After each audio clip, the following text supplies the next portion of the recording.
Yes, reka twifurize amahoro n'imigisha, reka twifurize kumererwa neza nshuti bavandimwe muryango mugari bakunzi bakadasohoka ba TV Duniani Kote. Tugatse muri studio rero aka kanya n'amakuru adasanzwe by'umwihariko ni byinshi biba biri kuvugwa ndetse kandi ni byinshi biba bikomeje kugenda bitangazwa, ariko cyane hano kuri TV Duniani Kote twibanda ku butaka bw'igihugu cy'u Burundi, tukababwira uko ibintu bihagaze, tukabadondosha mu makuru menshi aba afite ibimenyetso mpamo cyane dukesha imboni zacu, ndetse kandi n'ibinyamakuru byinshi bitandukanye byandika ku makuru mpamo ku bikomeje kugenda bibera ku butaka bw'igihugu cy'u Burundi. N'ubutaka bw'igihugu cy'u Burundi rero nongera kubadondosha cyangwa se kubabwira yuko iby'igihugu cy'u Burundi bikomeje kuba bibi, ndetse kandi iby'igihugu cy'u Burundi bikomeje kuzamba no guhindura isura uko umunsi ugenda uza haza undi. Turaza kugaruka rero ku ruhande rw'ishyaka rya CNDD-FDD benshi bari kuvuga yuko riri aharindimuka nyuma yuko FARDC FDNB bakomeje kongera imikoranire, ariko cyane Perezida Evariste Ndayishimiye akabigiramo ukuboko kurekure. Ibi rero bikomeje gutuma ishyaka rya CNDD-FDD ribirimbukiramo, kuko impamvu iri shyaka rya CNDD-FDD riri kubirimbukiramo, hari bamwe mu bashyigikiye Perezida Evariste Ndayishimiye, abandi ntibamushyigikire, abandi ndetse bakanagaragaza yuko nta ruhande na rumwe bahagazeho, byaba ari ku ruhande rw'uyu mugabo Perezida Evariste Ndayishimiye, biri kuvuga yuko nawe ameze nka mugenzi we w'igihugu cya Repubulika ya Kongo, cyane rwose bivuga yuko ngo ashobora kuba nawe yaramaze kugurisha igihugu cye. Ibi byose turabyinjiramo tuze kumenya uko bihagaze. Ese kubera iki Perezida Evariste Ndayishimiye na Perezida Antoine Félix Tshisekedi Tshilombo bari gushyira mu gatebo kamwe, bose bashinjwa kuba baragurishije igihugu cyabo? Ni ibibazo bikomeje kugenda bigarukaho, ndetse kandi ni byinshi bikomeje kugenda bivuga, byose turabyinjiramo ndani tubabwire uko bihagaze.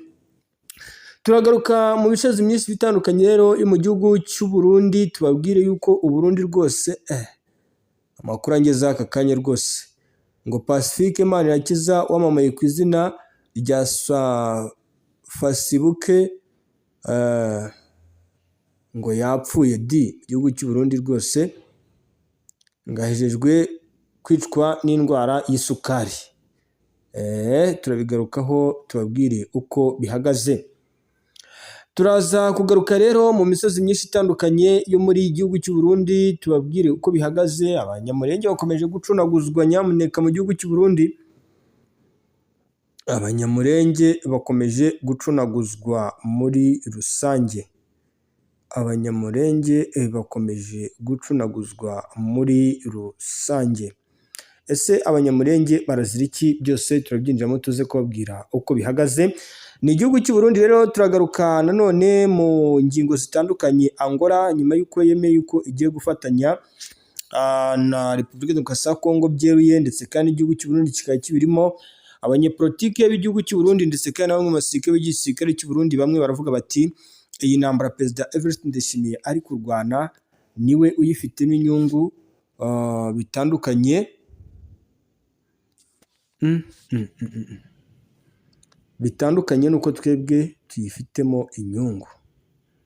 Nyamuneka Perezida Evariste Ndayishimiye baramushinja rwose kuba amafaranga menshi muri ino ntambara akomeje kuyakuramo, ngo ariko bamwe mu bo mu gihugu cy'u Burundi rwose ngo ntibamenye inyungu cyangwa se umumaro bo iyi ntambara ibafitiye, aho benshi bavuga yuko rwose bamwe mu rubyiruko ruri hasi y'imyaka 27, hagati y'imyaka 30 kugeza ku myaka 18 mu gisirikare cya FDNB bakomeje kwinubira kujya ku butaka bwa Repubulika Demokarasi ya Kongo kujya guhangana n'umutwe wa M23 nk'uko bikomeje kugenda bitangazwa cyangwa se bivugwa uko umunsi ugenda uza haza undi ku butaka bw'igihugu cy'u Burundi. Ni ubutaka bw'igihugu cy'u Burundi. Uwitwa General Prime Niyongabo nyamuneka ngo hari operasiyo agiye kuyobora zo ku butaka bwa Repubulika Demokarasi ya Kongo, ariko ngo negosiyasiyo kuri negosiyasiyo baranegosiya, bari kuvuga yuko rwose Perezida Evariste Ndayishimiye atakohereza uno mugabo. Ese kohereza uno mugabo muri Kongo mu bice birimo risike cyane cyangwa ashobora kuba yapfiramo birahurira hehe n'imirwano iri kubera ku butaka bwa Repubulika Iharanira Demokarasi ya Kongo hagati y'umutwe M23 n'igisirikare cya Kongo FARDC, byose turabyinjiramo tuze kubabwira uko bihagaze.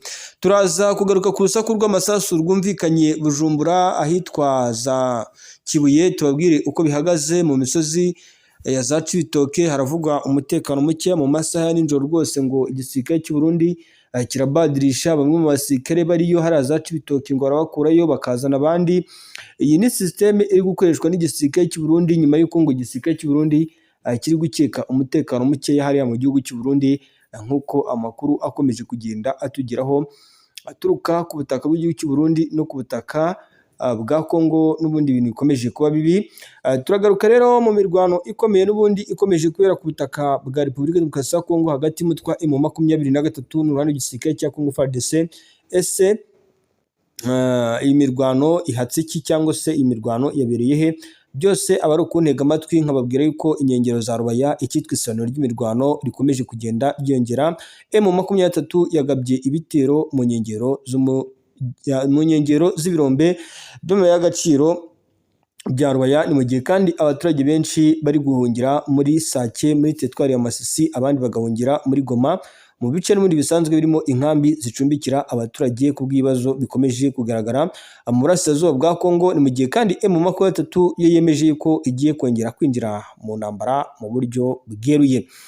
Ni nyuma y'urupfu rukomeye cyane rw'umugabo Koloneli Wiringoma rwose ukomeje kuvugisha umugabo agasiba undi, ariko amakuru nanone atugezeho aka kanya biravuga yuko uwitwa Sultani Makenga General rwose atigeze yicwa n'igisirikare cya Kongo FARDC. Biravuga yuko Sultani Makenga ari muzima, nubwo kandi no ku ruhande rw'umutwe wa 23 bo batari bemeza yuko uwitwa Koloneli Wiringoma yarashwe n'umutwe n'igisirikare cya Kongo FARDC. Ariko ku ruhande rw'ihuriro ry'igisirikare cya FARDC ho barabyina intsinzi, ndetse kandi ku ruhande rw'abawazarendo rwo bagaragaye mu mavideo menshi bari kubyina intsinzi bavuga yuko batsinze igisirikare cy'umutwe wa 23 aho barashe umugabo rwose ubundi mu mutwe wa 23 cyangwa ku ruhande rw'abaturage bavuga n'umucyarwanda muri Kongo. Uyu mugabo benshi bamufataga nk'intwari y'uruhande rw'abaturage bavuga urimo ikinyarwanda babara muri Sud Kivu y'Amajyaruguru, rwose bamwemeraga cyane, nubwo bitakunze yuko uyu mugabo bamugumana. Ariko ku ruhande rw'umutwe wa 23 bo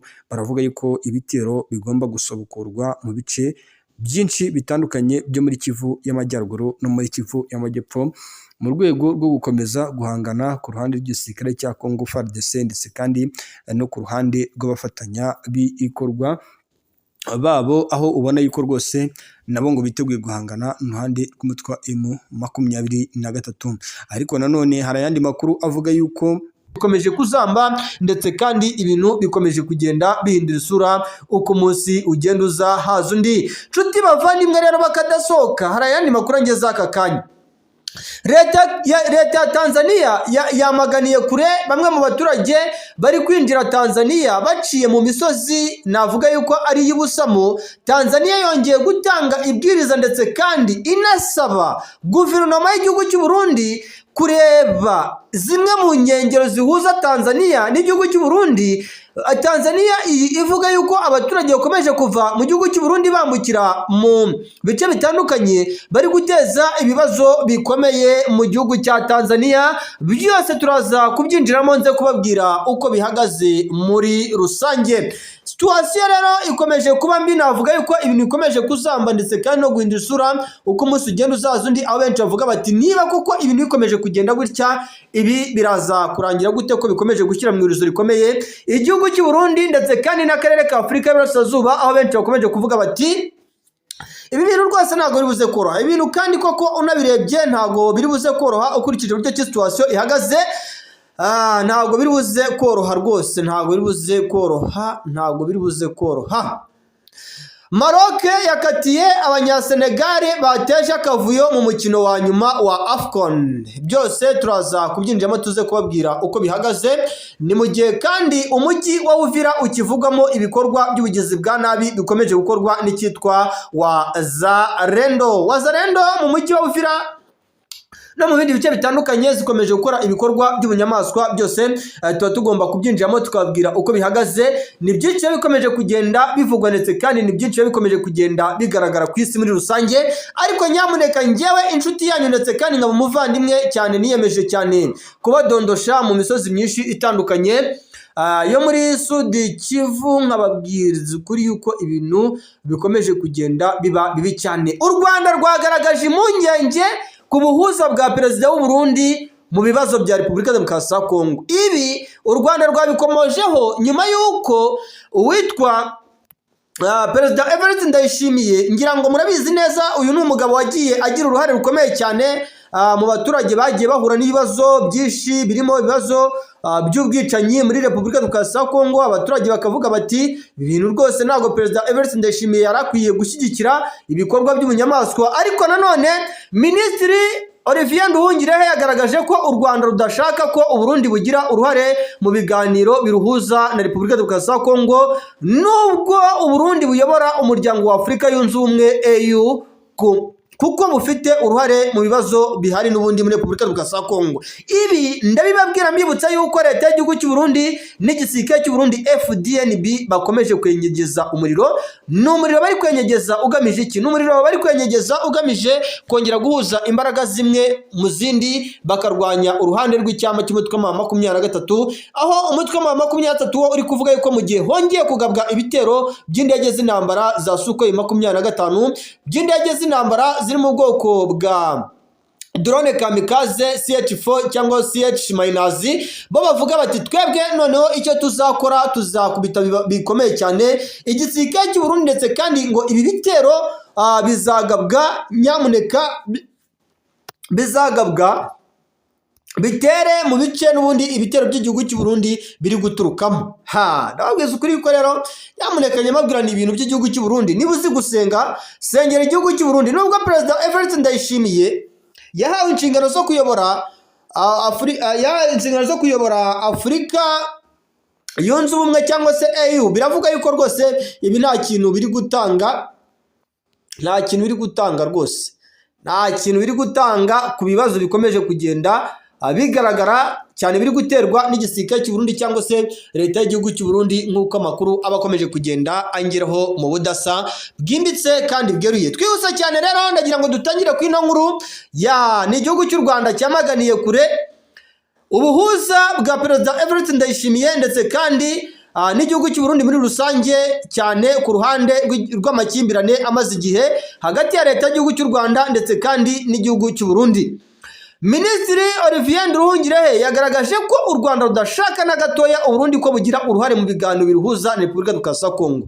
Zimwe mu ngingo uwitwa Minisitiri Olivier Nduhungirehe, Minisitiri w'Ububanyi n'Amahanga w'igihugu cy'u Rwanda yagaragaje ko uwitwa Perezida Evariste Ndayishimiye nubwo ayoboye umuryango wa Afurika yunze ubumwe AU, nta ngingo n'imwe nibuza zifatika agaragaza yerekana yuko yakemura ibibazo cyangwa se yagira uruhare mu gukemura ibibazo biri hagati y'igihugu cy'u Rwanda n'igihugu cya Kongo, kuko Perezida Evariste Ndayishimiye, ngira ngo mwagiye mubibona yuko higize kubaho ibikorwa bitandukanye. Afurika y'Iburasirazuba yohereza ingabo muri Repubulika Demokarasi ya Kongo, ingabo hashize igihe gitoya uwitwa Perezida Antoine Felix Tshisekedi Tshilombo yirukana zimwe mu ngabo zirimo n'ingabo z'igihugu cy'u Rwanda, zirimo ingabo za Kenya, ingabo za Uganda ndetse kandi n'izindi ngabo zitandukanye. Ibi biza kuba ikibazo nyuma y'uko uwitwa Perezida Evariste Ndayishimiye alias Never Sebarundi, nyamuneka agize gutya awe agafata umwanzuro wo kugumisha abasirikare mu gihugu cya Repubulika Demokarasi ya Kongo. Ibi na nyakubahwa Perezida Paul Kagame yabigarutseho ngira ngo inshuro nyinshi, avuga ko we yatunguwe kandi yababajwe bikomeye no kuba ingabo z'igihugu cy'u Burundi zaragumye ku butaka bwa Kongo zigakomeza kuviyora amategeko mpuzamahanga nkana. Ibi byakomeje no guteza ikibazo ku rwego rudasanzwe. Ibi rero ndagira ngo njye mabwira ni ibi bintu rwose manya ngo tubihere imuzi, mbanze mbibasobanurire narabisesengure neza. Ingabo z'igihugu cy'u Burundi ziri mu ngabo zoherejwe muri Repubulika Demokarasi ya Kongo, ngira ngo icyo gihe n'intambara yari itaragera cyane mu bice byinshi bitandukanye, cyane nk'imisozi ya Sudi Kivu ntabwo byari bikaze cyane, uretse ko za FDLR wenda zagiraga gutya zigatera na za Wazalendo bagakora ibikorwa by'ubwicanyi mu Banyamulenge, ariko intambara itarakara kuko icyo gihe ngira ngo intambara yari mu misozi yari ya za Mushaki, intambara yari mu misozi ya za Mitumbara, intambara yari ya za Sake, intambara yari iri za Rushuru mu misozi ya za Kagemere, za Bulambo, iyi ntambara yari iri mu misozi yegereye hafi na za Rubero mu bice byinshi bitandukanye, ariko intambara itarinjira ndani ya ndani neza cyane ngo umujyi wa Goma ufatwe.